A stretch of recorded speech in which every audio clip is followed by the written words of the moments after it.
Hey guys, it's Ed again.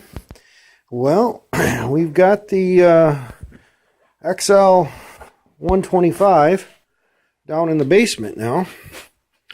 It's a good place to work on it, I guess. And it was a little challenging getting down those stairs, but yeah, we got it. Going to be more fun getting it up the stairs. But anyway, we'll figure that one out later. We'll drive it out. Anyway, I've done some preliminary investigations here to see what we got going on. And a couple good things, a couple bad things. We'll start with the bad things. The clutch was disconnected. And as you guys can see, I have reconnected the clutch. And I have adjusted the cable out over there pretty decently to try to get it. And I've even pulled this in quite a bit. It's not releasing. I suppose the disc could be like froze together, and you know, because that sometimes happens. From setting, you know, so I might end up have to get in here and take a look and see what's going on. I was able to get the covers off and get into the battery.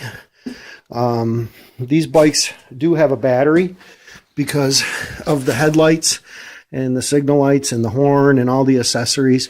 They do have a little battery here. This battery looks to be relatively new. It's very, very tiny. It's about the size of a 6-volt. And it may be a 6-volt. They've got it wired in here. Pretty high tech, but at least it doesn't fall out. I assume there was like a bungee cord that probably went on here, a little rubber strap that has long disappeared. But we'll get that out of there and check the condition of that battery.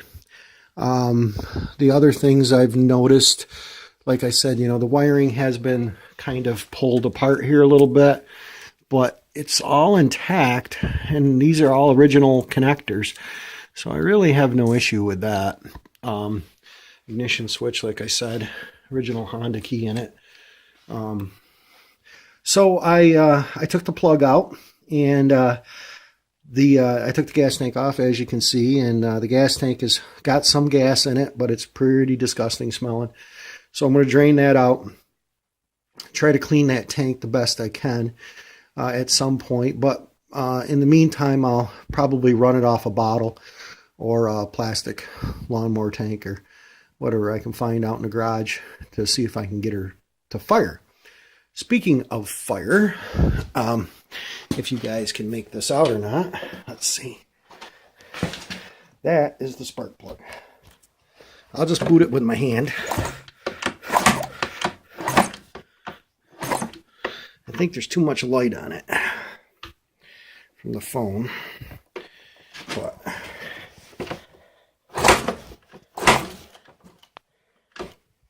right over here.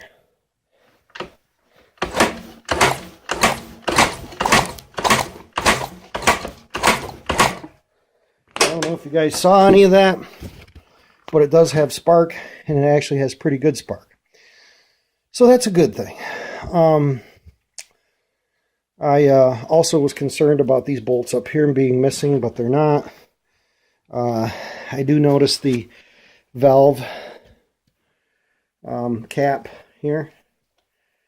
See that? That's busted out. So somebody must have tried to adjust the valves. Same thing over here. That one there's got a chunk taken out of it. They probably tried to catch it with a chisel and to spin them out. And that didn't work so good, and they had to go find a wrench. But so the next step, now that we have spark, and I don't know if you guys saw that or not, but like I said, that clutch, I can pull it, and it pulls hard. So there's definitely restriction on it, but something ain't quite working.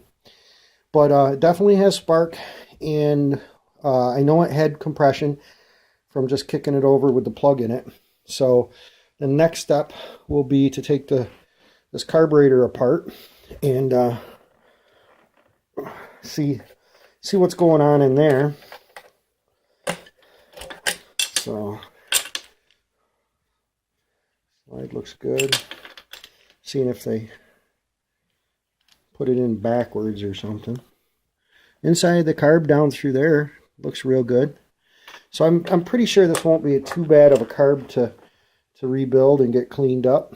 So keep tuned, stay tuned, and we'll continue with the saga of the XL125.